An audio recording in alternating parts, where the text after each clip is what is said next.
guy is. Why is that? He's having a rough ride here, rough run. It's okay. It's okay. You'll come out of it. Sure will. Yep. Guess what? Yep. A lot of these games about to be at home. I got it. You know what we do. And you have the equivalent of a Game 7 tonight against the Pelicans? And who's been the best? Must-win. And who's been the best Game 7 guy in NBA history? Kyrie Irving. Don't do that, Skip. Thank you. That's so Really? Yeah. Did you see Kyrie last night? Ooh. That wasn't Game 7 last night. Really He watched that fourth quarter.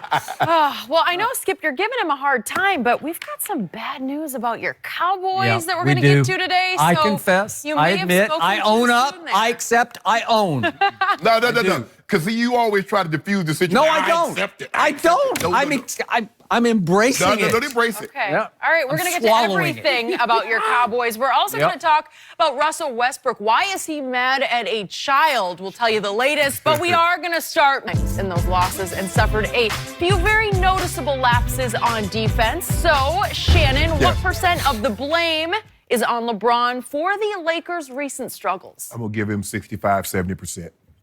Because I'm a firm believer that if you get the lion's share of the credit when things go well, you should take the lion's share of the blame when So is it 65 or 7? I give him 65 or 7. I give him 68. Which is Can we it? get a number, Which is it? 68.5. 68.5. Okay, you're on the record. Good. 68.5% of the blame. Thank you. Yeah, I get it. LeBron James is averaging a triple-double since he's been in his return.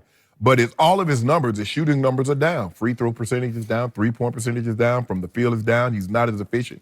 He's turning the ball over at an alarming rate. And of all those things I could live with, but his teammates are following his lead on defense. They see him play little to no defense, and they think it's okay for them to play little or no defense. Yeah. And when you turn the ball over like they do all from the field as well as they need to, they don't shoot the ball from the free throw line as well as they need to, you can't have lapses in defense. Because you build yourself a hole by not playing defense, and when you buckle in to try to play a little defense, you can't get back in the ball game because when you stop the clock to shoot free throws, you miss. So, Skip, I have to get, I know you think I'm a LeBron James supporter, and I am. Thank you. But I will, when he's not playing well, or if I see things that he should be doing that he's not doing, I do not hesitate, unlike somebody else I know, you. But anyway, 68.5% because I know he can play better. He will play better, and it starts tonight. Fans are going to be electric in that building. They probably hold AD. Electric for the Pelicans. Yep. Okay. Because guess what? They'll probably hold AD out again because they don't want probably will. They don't want us chanting, we want AD. That is true. Because we do. I would agree. And we're going to get him. Yep. But Skip, that's the way it works. If you are a superstar, when things go well, who gets the credit? When things go well when the Patriots, unlike you, Tom Brady gets all the credit. But when it goes bad, he got a little old bitty Julian Edelman, man. Gronk is Frankenstein. Bill Belichick has lost his fastball. That is true. All the above. I don't do that, but I don't do that. Thank you for saying that. I could say the same thing. I could say, well, Luke Walton has lost his fastball if he ever had I don't think he had one. Okay. I could, well, Kyle Kuzma out doing this. But let me tell you one thing, Skip. What about the bench?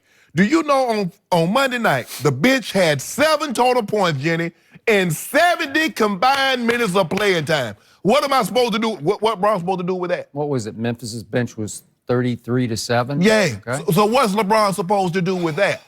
I just need LeBron to be LeBron. I need him to get back to those efficient numbers shooting the basketball. He about to go another, he probably go like 12 or 14 back from the free throw line. 12 or 14, but he's not going to get to 80% for the year. I mean, well, I'm just. That's probably not going to What about, can we do an addendum, get it down to 75? No. Really, we cannot. Nope. Jenny, what kind of? That's not how bets work.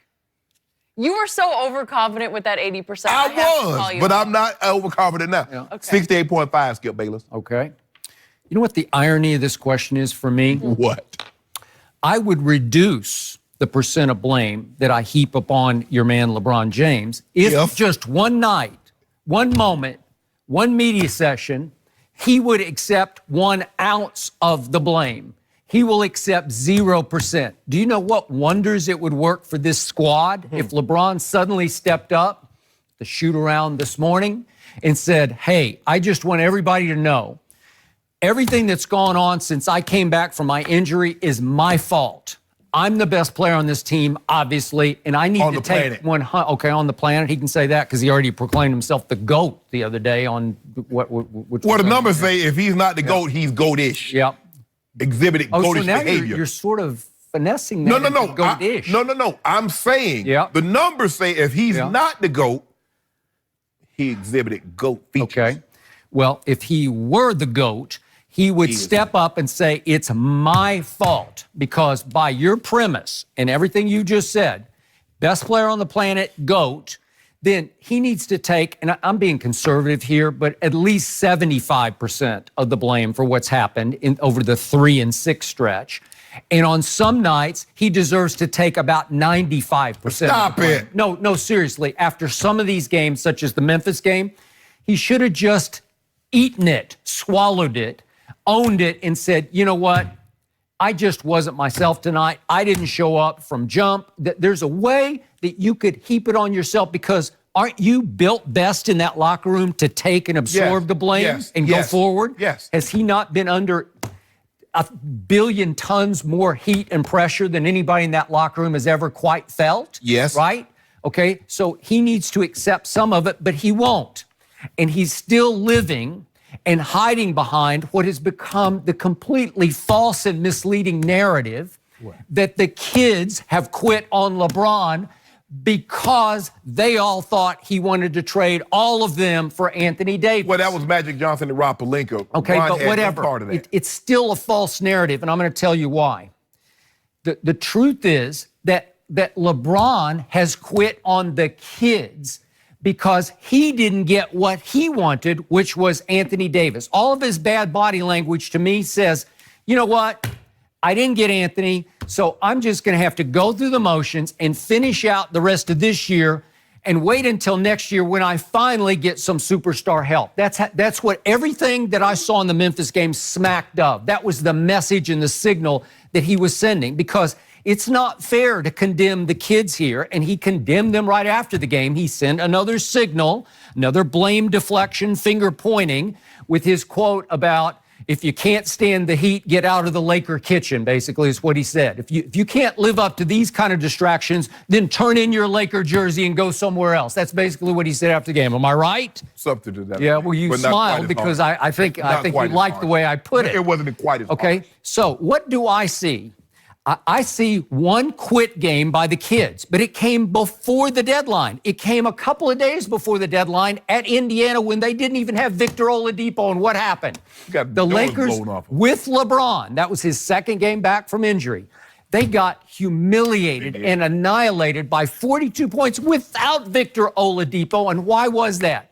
Because Indiana fans were chanting at Brandon Ingram on the free throw line, LeBron's going to trade you.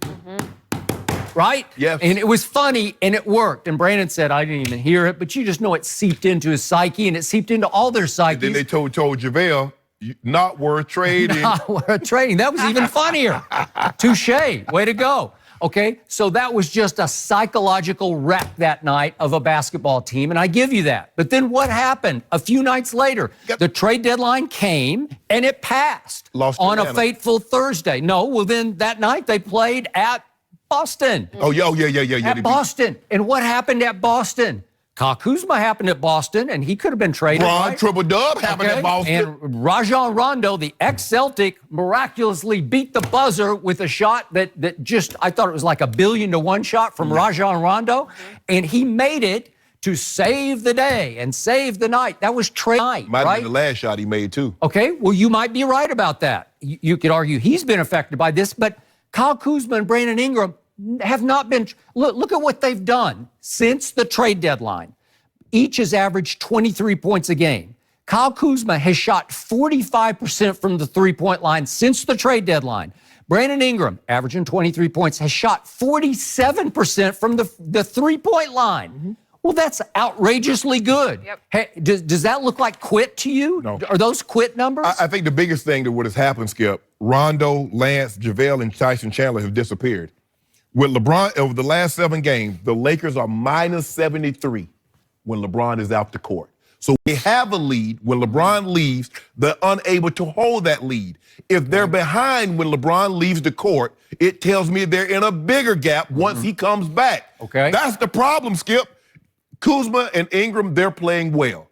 But the backup unit, the unit that they got, because these guys, he told me Monday, Jenny, they've been battle tested. Yep. These are the guys right here. Rondo, he's played in some big games. Well, has he not? Yes. Well, these are I told you, the rest of the team has 316 games of playoff experience. Yes. That's a lot. So we should expect more from JaVale McGee, who's a two-time champ. Right. Tyson Chandler, who's the Defensive Player of the Year and an NBA champ. Lance, who's battled deep into the Eastern Conference Finals against LeBron James. What is Luke Walton doing? He's shortening his bench as if these are playoff games. Am I right? Skip, he played 12 guys on Monday. How is that shortened? Barely. He barely played Josh